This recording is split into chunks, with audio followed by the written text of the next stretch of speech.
Boa tarde, entrando no ar mais uma edição do podcast do Bunker.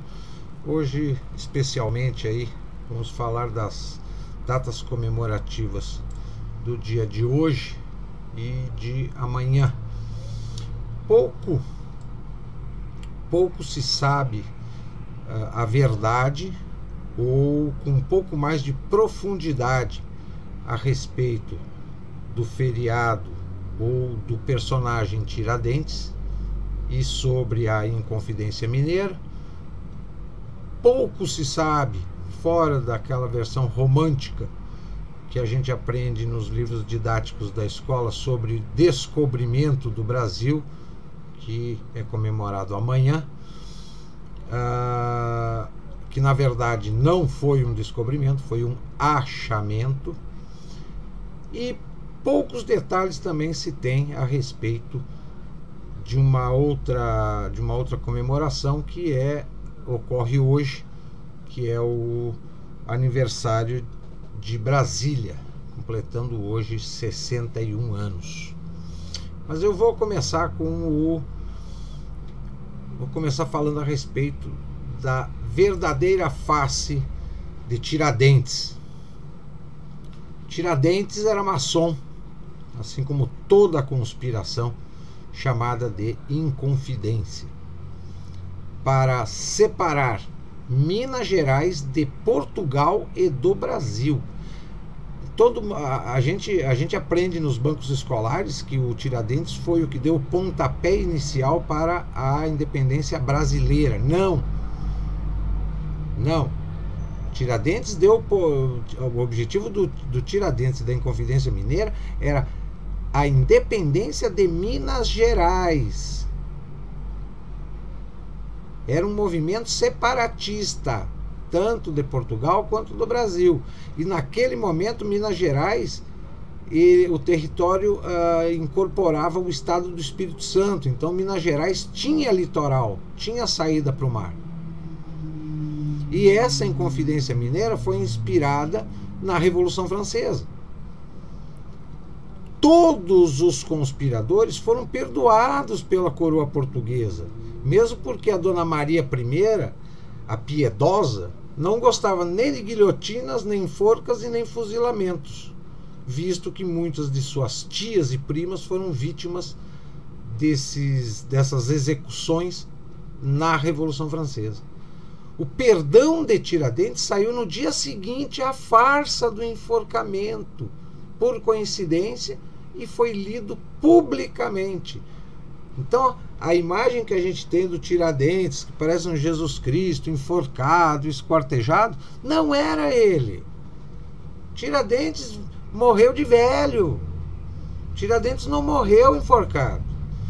O estudo mais acurado do caso, aliás, deve passar pela pesquisa sobre a influência da maçonaria no Brasil, sobretudo em Minas até o Rio de Janeiro no século XVIII e XIX. Eu, particularmente, recomendo a leitura do livro Tiradentes, o Poder Oculto, o livrou da forca. Tiradentes, o Poder Oculto, o livrou da forca. O autor é Assis Brasil. Tiradentes foi julgado e permaneceu na prisão até o dia que recebeu a notícia de seu perdão. Entretanto, foi montada uma farsa, um auto que teve como coadjuvante o ladrão Isidro de Gouveia, que já iria morrer na forca, mas tomou seu lugar com a promessa de que sua família receberia uma pensão. As testemunhas ouvidas à época não reconheceram a figura de Tiradentes como o condenado que subia o patíbulo, tanto pela idade que aparentava como pela altura. Nem mesmo sua amante, que deveria ser a que mais intimidade tinha com ele, chegou a reconhecê-lo, embora estivesse sempre próximo. Esses relatos constam das reportagens de Hipólito da Costa e Martim Francisco de Andrada. O corpo do ladrão Gouveia foi esquartejado e os pedaços espalhados pela estrada até Vila Rica, cidade onde o movimento se desenvolveu. A cabeça não foi encontrada, uma vez que sumiram com ela para não ser descoberta a farsa. Os demais inconfidentes foram condenados ao exílio ou absolvidos. Machado de Assis, sempre atento aos desmandos da República da época, também desmente a versão do enforcamento. Abre aspas. Daqui a espião de polícia é um passo. Com outro passo chega-se à prova de que ele nem mesmo morreu.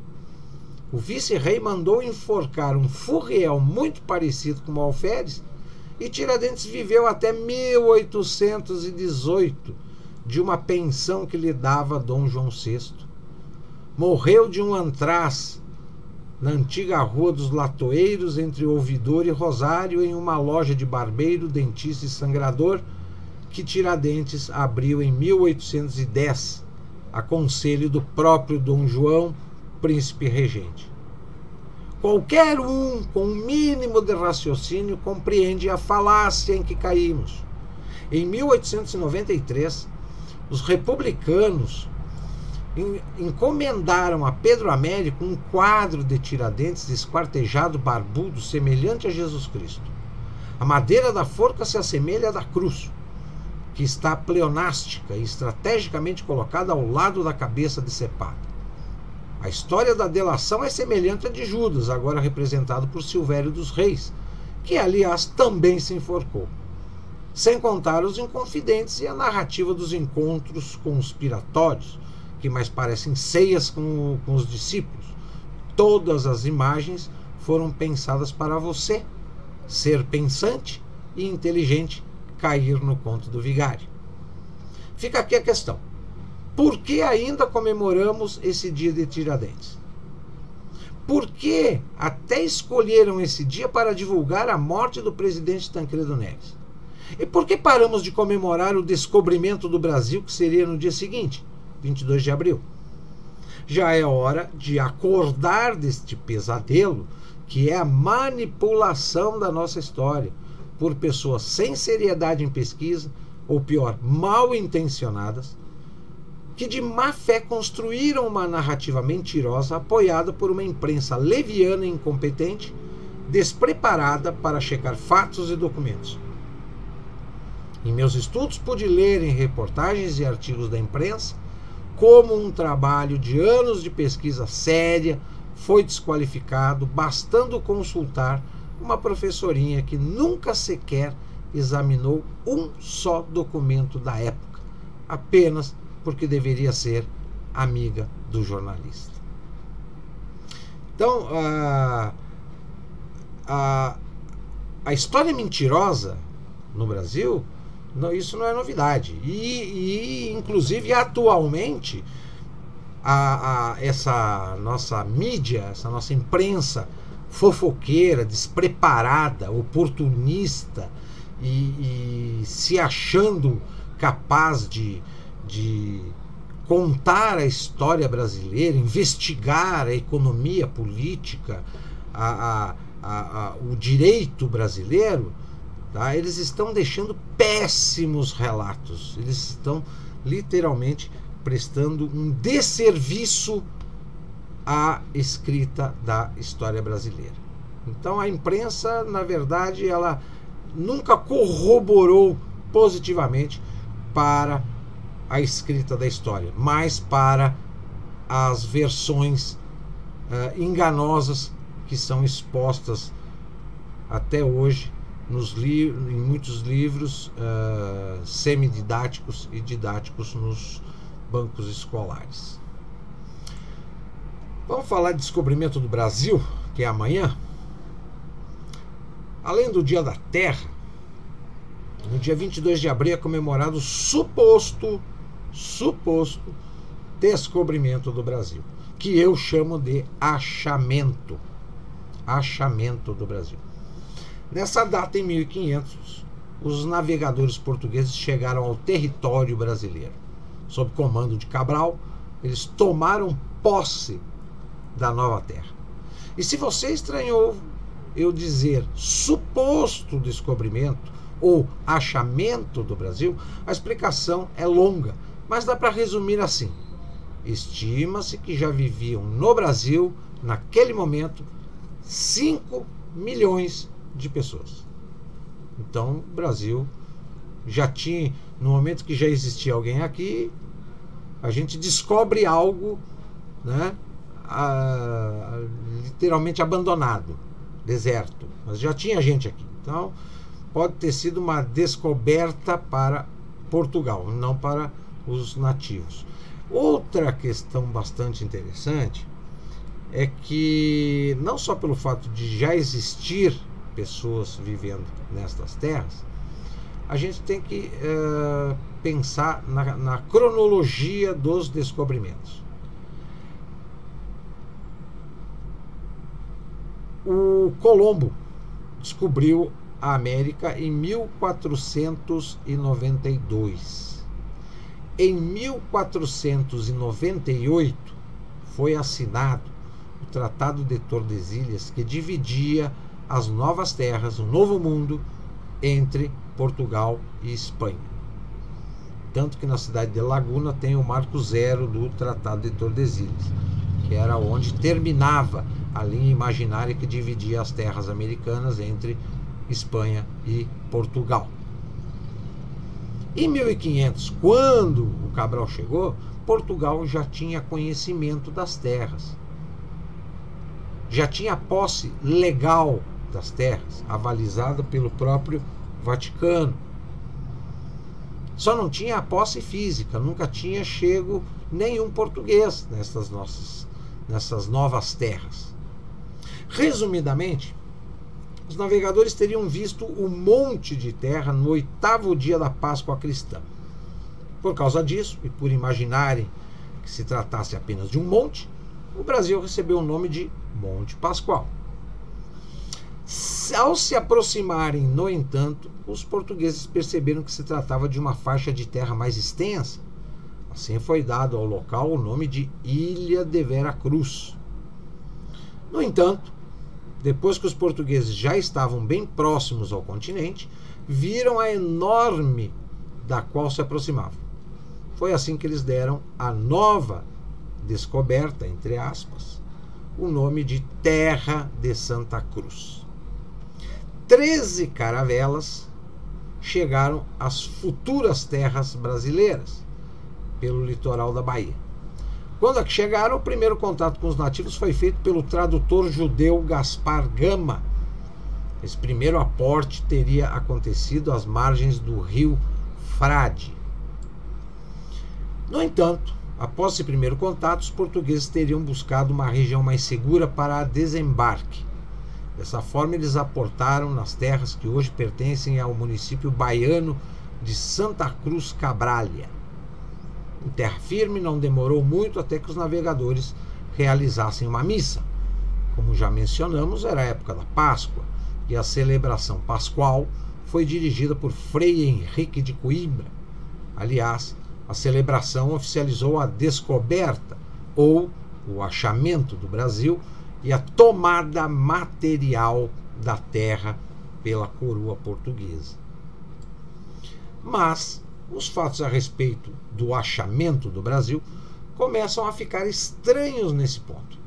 Os relatos oficiais desse período contam que a esquadra de Cabral partiu de Portugal em direção às Índias. Contudo, sem um motivo claro, os navegadores saíram da rota inicial e passaram a navegar pelo Atlântico, também chamado de Oceano Longo.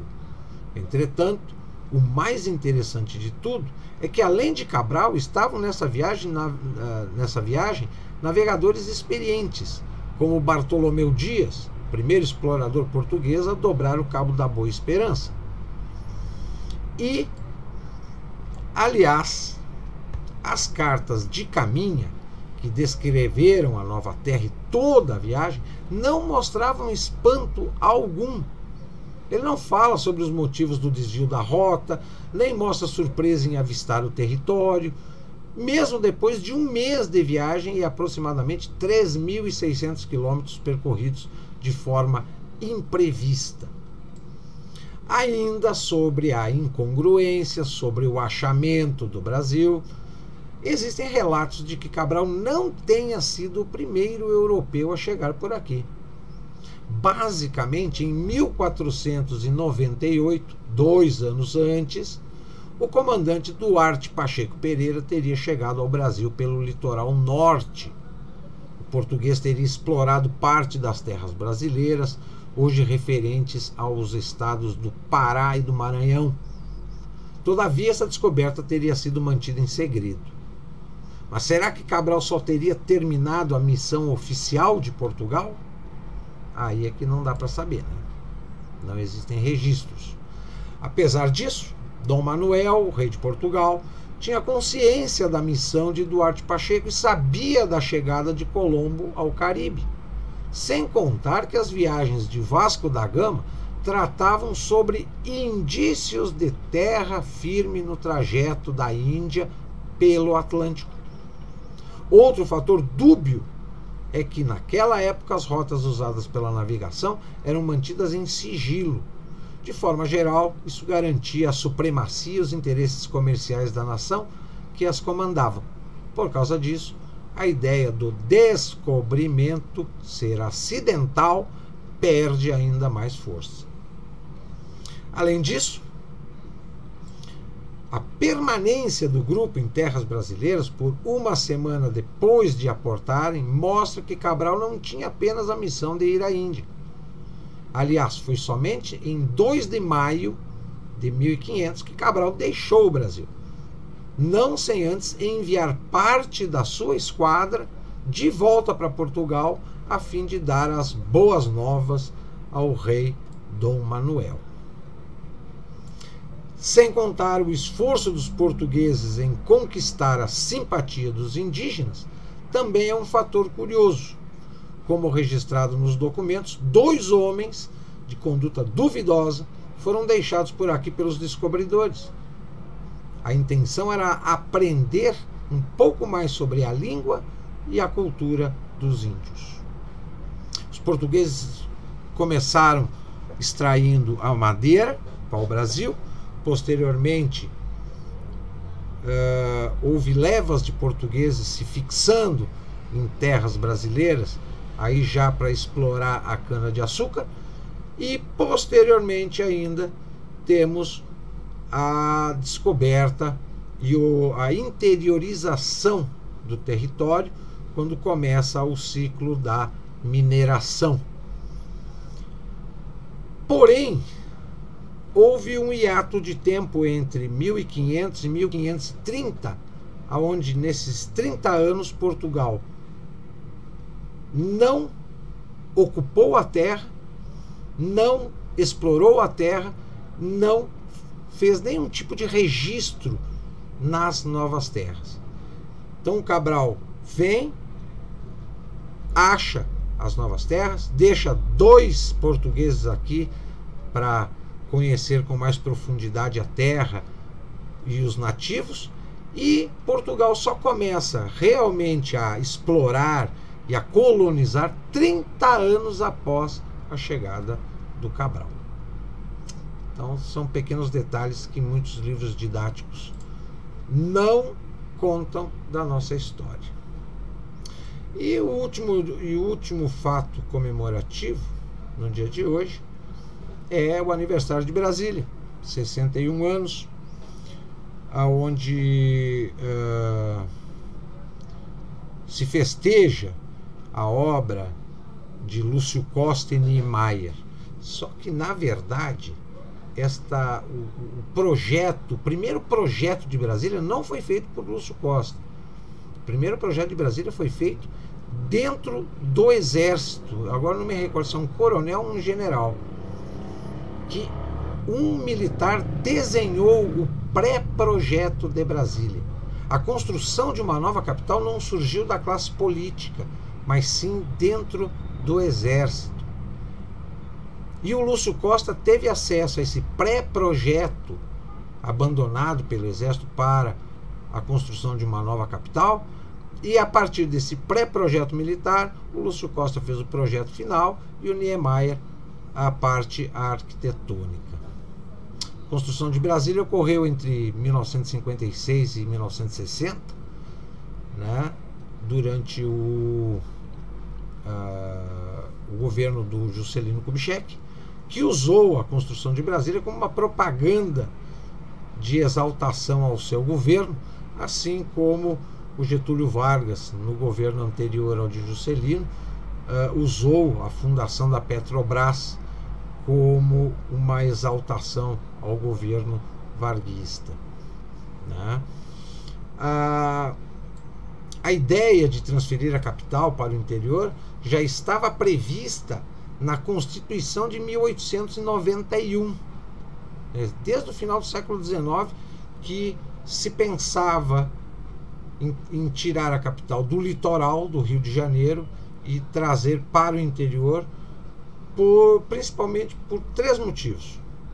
O primeiro, a capital no litoral ficaria mais vulnerável em caso de guerra. A segunda, para contribuir para a ocupação do interior, das terras interioranas. E em terceiro, aí já é um fator bem particular da classe política brasileira, que era de ficar longe da pressão popular sobre o governo. Então a classe política entra governo, sai governo, mas eles têm algumas estratégias em comum. Apesar das críticas de políticos como Carlos Lacerda, a oposição aprovou o plano de metas do Juscelino e deu carta branca para ele construir Brasília. O projeto para a nova cidade foi escolhido através de um concurso público e o plano vencedor foi do Lúcio Costa, enquanto Niemeyer seria o responsável pelo projeto dos edifícios. E assim começou a grande mobilização de material, trabalhadores e recursos financeiros para erguer a cidade no meio do nada. Todas essas ações comandadas pela empresa Nova Cap, presidida à época por Israel Pinheiro. A estrutura principal de Brasília, o chamado Plano Piloto, ficou pronta em apenas 4 anos. Calcula-se que a cidade tenha atraído cerca de 60 mil operários, que eram conhecidos como candangos, e para abrigá-los foram construídos barracões com estruturas mínimas de comodidade. Em 1957, o entorno de Brasília já contava com uma população de mais de 12 mil pessoas. Ainda com muito por fazer, a nova capital foi inaugurada meio que às pressas no final do mandato do Juscelino, né, com uma grande festa. Nos anos seguintes, ministérios, embaixadas e demais órgãos políticos deixariam o Rio de Janeiro e se instalariam em definitivo na nova capital. 6 meses antes do fim das obras, a verba destinada à construção havia acabado. E sem conseguir empréstimos junto ao FMI, o presidente Juscelino vendeu títulos da dívida pública e emitiu moeda. Esses 2 fatos acarretaram o aumento da inflação e do custo de vida brasileiro. Em 1969, calcula-se que Brasília teria custado mais de 45 bilhões de dólares. Os trabalhadores também sofriam pressão de todos os tipos para apressar a construção, desde jornada de 2 turnos até a retenção de pagamento e cortes de água. Não havia equipamentos de proteção para os trabalhadores e estima-se que mais de 3 mil operários tenham morrido durante as obras. Um breve resumo sobre a construção de Brasília, que não é tão romântica e nem tão bela assim como a gente ouve falar. E eu vou ficando por aqui com mais esse podcast. Posso voltar a qualquer momento com um novo tema, um novo podcast aqui no Bunker da Cultura Web Rádio, a sua melhor companhia musical da web. Até lá!